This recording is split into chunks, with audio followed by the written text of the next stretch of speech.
Tetvav Moudalef, on est 6 lignes à partir du haut, 2 points. Vehanashim Bichlal Hanezek, et les femmes, Bichlal Hanezek, c'était, vous vous souvenez, l'expression de la Mishnah, que les femmes sont également concernées par le Nézek, donc elles sont concernées par le Nézek aussi bien au titre de celles qui causent un dégât et sont tenues de dédommager, qu'au titre de celles qui ont subi un dégât et qui doivent donc être dédommagées. On pourrait se demander quelle nécessité de le préciser, quoi. Ça semble évident, non? Attends, j'y suis. C'est où? Aoda, Tetva, Vamoudalef, Fili. Voilà, c'est ligne, à haut 2 points, tout en haut, c'est ligne. Ah. Donc, alors ça va être l'objet de l'agma en fait. L'agma demande Minahane Mile, donc d'où sont ces choses-là? D'où est-ce que ça sort que la femme, elle est également. Parce qu'en fait, il faut savoir que dans la Torah, il y a beaucoup de mitzvot qui sont, en général, en général, c'est formulé au masculin. Ok. Et on verra même que lorsqu'il y a le terme ish précisément qui est employé, c'est qu'en général, ça désigne ish, l'homme. Alors, Mina Anémile, d'où sait-on que les femmes sont dans la paracha des Nézikines au même titre que les hommes? Et on va voir 3 sources différentes qui vont essayer de. On va voir 3 sources différentes pour amener pour prouver ce din-là. Amar Rav Yehuda Amar Rav. Il a dit Rav Yehuda au nom de Rav. Vechen Tana de Rabbi Shmuel. Et ainsi, on a enseigné au Beth Midrash de Rabbi Shmuel. Amar Kra, il a dit le verset, donc c'est écrit dans la Torah. Ish o Isha, qui a sous Mikol Chatot Adam, je crois la suite. Vous avez le passouk chez vous en totalité. Un homme ou une femme. Yasu Mikol Chatot, donc qui transgresserait, qui fait une des fautes. Et ça, c'est un passouk qui fait référence c'est le passouk qui fait référence à celui qui va nier posséder, avoir ce qu'on lui a confié, une somme d'argent ou quelque chose, et qui va jurer à faux, qui donc, par la suite, s'il reconnaît s'il reconnaît avoir menti, avoir juré à faux, il est tenu de payer, de rendre donc ce qu'il avait, plus un chomesh, plus le cinquième. Et il y a aussi un korban hacham. Il y a le korban hacham, c'est une catégorie de korban qui est donc une kapara par rapport au parjure, au faux serment. Alors, quoi qu'il en soit, ce qui nous intéresse dans ce passage-là, c'est que c'est formulé ish o isha, un homme ou une femme, d'accord? L'homme comme la femme. Ishva hakatuv, isha le ish. L'écriture, le katouv, le pasouk, Ishva a mis sur un même pied d'égalité Isha, les Ish, la femme que l'homme.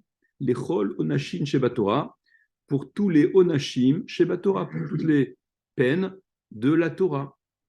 Elle est tenue, la femme, comme l'homme, s'il s'avère qu'elle a fait un faux serment, de la même, voilà, des mêmes chiyuvim. Et donc, voilà la source des Onashim des peines auxquelles la Torah, la femme est tenue au même titre que l'homme. Alors c'est une catégorie d'onashim, on verra, c'est pas tous les onashim. Debe Rabbi Elazar Tana, au Beth Midrash de Rabbi Elazar Tana, on enseigne la chose suivante pour prouver la même chose, que les femmes elles sont également concernées par les nézikines. Ve'ele hamishpatim asher tasim lifnehem, parashat mishpatim. Ve'ele hamishpatim, et voici les lois, les règles asher tasim lifnehem que tu poseras devant eux. Et quand la Torah a été donnée et que Moshe Rabbeinu il s'est adressé au Bnei Israël, il s'est adressé à tous les Bnei Israël. Ishva hakatuv isha, les ish. Là encore, l'écriture compare, met sur un même pied d'égalité, isha, la femme, les ish, que l'homme. Regardez Rachid. Voilà, Lifnehem, regarde Rachid, la deuxième ligne de Rachid, la deuxième petite ligne. Lifnehem devant eux. Kulan Bichlal. Quand je vous parle devant eux, Kulan Bichlal, tous sont concernés par ce qui doit être dit. Donc, la Torah compare la femme à l'homme, les chol dinin sheba Torah, pour tous les dinim de la Torah. Debe Chizkiya. Quoi? Non, d'où tu vois que peut-être que l'ifnehem, c'est un masculin, L'ifnéem, ça inclut tout le monde, c'est le peuple dans sa totalité, quoi. Il n'y a pas de, Ça veut dire que les il y a pas de enfants, différence. ça peut dire aussi. Les enfants ne sont pas bar mitzvah vraiment. Là, quand les enfants, on précise en général. Nashim Vataf, d'accord. Pour la mitzvah de Hakel, par exemple, les enfants, ils sont précisément cités, d'accord. Mais voilà, on parle à ceux qui sont bar mitzvah, concernés par la mitzvah. Debe Chizkiya ve Rabbi Yossi Aglilitana. Au Bet Midrash de Chizkiya et de Rabbi Yossi Aglilitana, on enseignait. À Markra, il a dit le verset Vehemit Ish O Isha. Donc, ça fait référence au shor, au taureau de celui Vehemit qui tuerait Ish O Isha, un homme ou une femme. Hishva Hakatuv Isha le Ish. Tu vois que l'écriture compare la femme à l'homme. L'Echol mitot sheba Torah, pour toutes les morts de la Torah. Donc, la vie de la femme n'est pas moins importante que la vie de l'homme. Entre parenthèses, le Rashba et Tosfot Shans rapportés dans Tosfot Sens, il faudrait dire. Tosfot Sens. Là, je dit Tosfot Chans. Chans, c'est sens, ça dit de sens. Ouais. D'accord. Non, c'est juste une. Qui disent qu'on n'apprend pas d'ici pour rendre chayevet la femme si elle a causé la mort. On l'apprend d'ailleurs. Ici, ce que l'on dit, c'est que une femme qui serait victime comme un homme pourrait l'être, ça cause le chiyuv, la culpabilité et donc de celui qui a causé la mort, dont le taureau, dont l'animal a causé la mort. Donc en tout cas, tu vois que la Torah, là encore, met la femme sur le même plan que l'homme. Donc, on se retrouve avec trois sources différentes pour comparer la femme à l'homme au niveau des, ce qui nous intéressait, des Nézikines. Et l'Agmara va prouver que les trois étaient nécessaires, qu'on ne pouvait pas se contenter d'une seule source de laquelle on aurait pu déduire que dans les différents contextes dont il est question justement de ces trois versets-là, on ne pouvait pas déduire à partir d'un pasouk qui cible un contexte donné, pour les autres contextes, l'équivalence de la femme en termes de chiyuv, enfin d'être concerné au même titre que l'homme. Vetriché, c'était nécessaire. Dei Ashmoinan Kamaita, parce que si on nous avait enseigné que Kamaita, la première c'est quoi? La première source, c'était le pasouk qui disait Ish o Isha qui a soumis kol chatot, d'accord, un homme ou une femme qui ferait d'entre les fautes, etc. Celui qui faisait donc un faux serment et qui était donc tenu d'apporter, de réparer, d'apporter un korban, etc. Si on avait enseigné que ce cas-là, Hatam ou Dechas Rahmana Allah, on aurait dit c'est là-bas où Rahmana Kadosh Baruch Hu, la Torah, a pitié d'elle, a pitié de la femme, qui héride était avec la kapara, afin qu'elle ait elle aussi une kapara. C'est-à-dire, Chas, ouais. Chas, c'est prendre en pitié. Parce que si la femme a fait la même avéra, en l'occurrence, il s'agit là-bas d'une fausse chevoie, d'un faux serment, pourquoi tu veux la priver de cette possibilité de kapara? Donc, par égard, par pitié, entre guillemets, pour la femme, on lui a également permis d'avoir accès à cette kapara. Il y a des méfarchim qui relèvent, des méfarchim qui disent si tu as pitié de la femme, ne lui rend même pas nécessaire cette kapara. Suffit-toi de dire que une tchouva serait suffisante. Tu as encore plus pitié qu'elle. D'accord, bon, c'est un autre. Aval dinin, mais pour les dinim, pour la paracha des dinim, c'est-à-dire la deuxième source en l'occurrence, Ve'elea Mishpatim, quand on disait et voici les règles, les Mishpatim, c'est essentiellement ce qui est de l'ordre des dinim, des règles qui gèrent les obligations d'un individu vis-à-vis de l'autre, au niveau du business, etc. Donc on aurait dit aval dinin, mais les dinin, ish dvar masaumatan din, un homme qui est concerné par masaumatan, qui est concerné par le business, ok, il est tenu à ces règles-là. Isha, l'eau, mais une femme, non. On parle de la femme à l'époque de Chazal, hein, ok, qui était rarement dans le business. Avec Veiyash Moinan Dinin, alors la Gemara a dit ok, on n'avait qu'à enseigner Dinin, et si pour les Dinim, donc les règles, on avait dit que la femme elle est concernée au même titre que l'homme, on aurait déduit que, on aurait peut-être pu déduire le reste. Veiyash Moinan Dinin, et si on avait enseigné pour les Dinim uniquement, qui était avec la Chiyuta, on aurait dit non. Pourquoi est-elle concernée par les mêmes obligations que l'homme au niveau des dinim? qui écrit afin que d'étiaver là qu'elle est riuta, de quoi vivre. Aval kapara, c'est-à-dire qu'est-ce que ça veut dire de quoi vivre? Parce que si elle n'était pas soumise aux mêmes règles, personne n'aurait fait de commerce avec une femme en se disant s'il y a le moindre litige, elle n'est pas tenue de quoi que ce soit, je ne vais pas prendre de risque. Allez, prenez, je crois que Rachid rapporte ça. Prenez Rachid.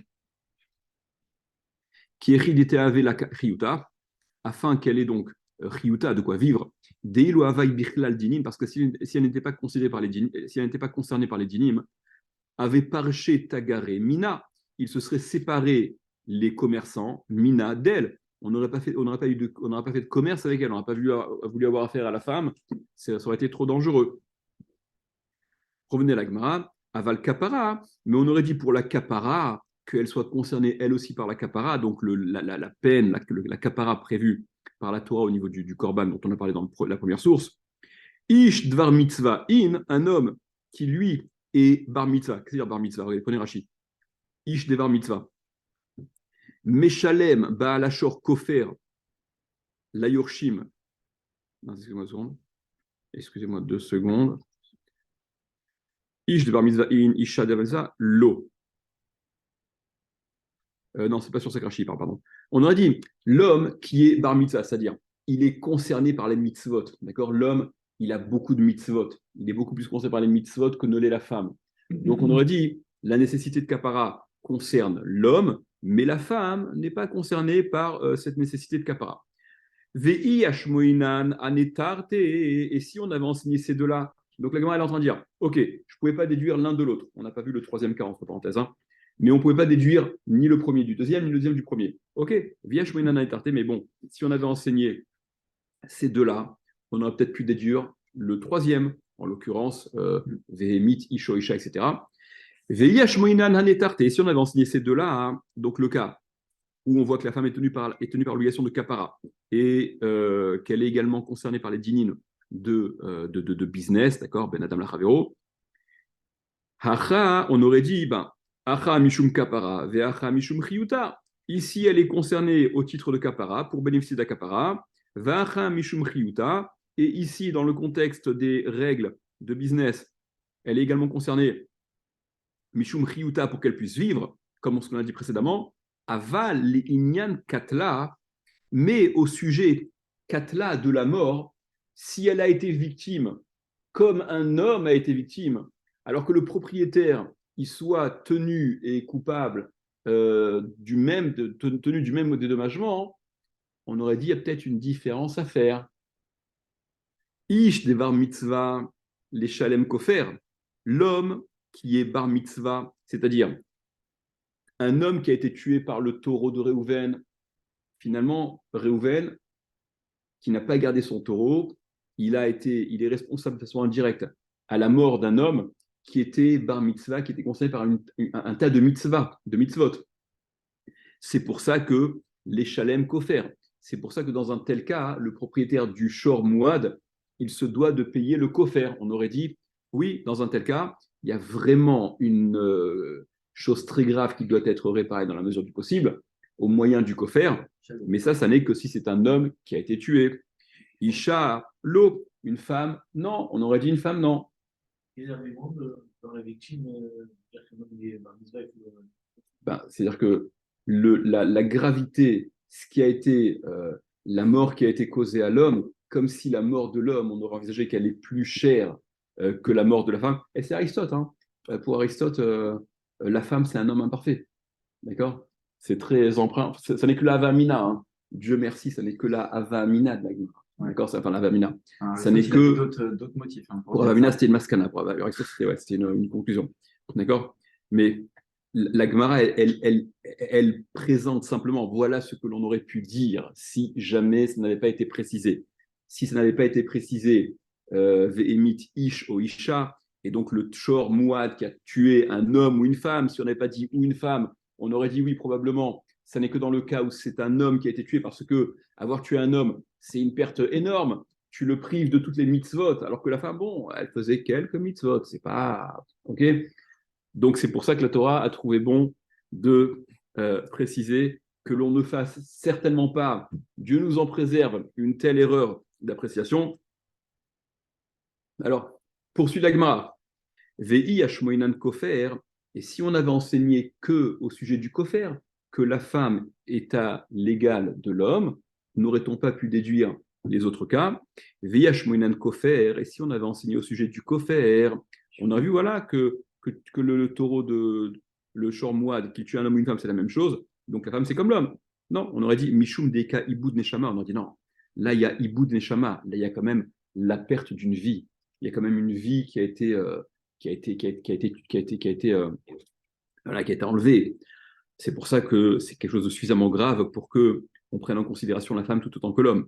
Avalanetarté, mais les deux, c'est-à-dire la nécessité de capara qui concerne également la femme, ou la nécessité de mettre la femme au même niveau que l'homme par rapport au dinim, des leka iboud neshama, où il n'y a pas mort d'homme, ça va, c'est pas dramatique. Ema, lo, j'aurais dit non, elles ne sont pas concernées. Sricha, donc on avait bien besoin d'enseigner chacune de ces trois. Vous remarquez au passage que euh, l'Agmara n'a pas proposé d'autres formules en associant deux. On aurait pu prendre d'autres deux d'entre les trois, ok, et peut-être déduire le troisième. Alors ça c'est marloquette. Est-ce qu'en prenant même deux d'entre les trois, on aurait aussi argumenté et refusé qu'on puisse déduire le troisième, d'accord? Ou est-ce que on aurait dit, il y a un ritva comme ça sur Kiddushin qui dit que quand ça peut s'apprendre d'un voilà, un avec eux, en effet, en théorie, on aurait peut-être pu, en prenant deux d'entre les trois, déduire le troisième, mais comme ce que l'on dit au sujet du Calvachomer, pour rappeler au sujet du Calvachomer, on dit Tarar vechatav lakra. Ce qui peut être déduit par un Calvachomer, parfois, on voit que la Torah l'écrit pour autant, alors qu'on aurait pu s'en passer. S'il y a un enseignement que tu peux déduire par un Calvachomer, je n'ai pas besoin que la Torah me le dise. Mais quand on est confronté à une telle situation où on pouvait déduire avec un Calvachomer, et pour autant c'est quand même écrit, l'Agma a dit Tarar vechatav lakra. Il s'est fatigué, l'écriture s'est fatiguée, et l'a écrit. C'est-à-dire sous-entendu, ok, on aurait pu en faire l'économie, mais malgré tout on a pris la peine de l'écrire. Donc, Pour souligner l'importance. pas forcément, pas forcément. C'est comme pour les Toulada de. C'est comme pour les Touladot de. Au début, les Touladot Ouais. De Nézek. de Nézek.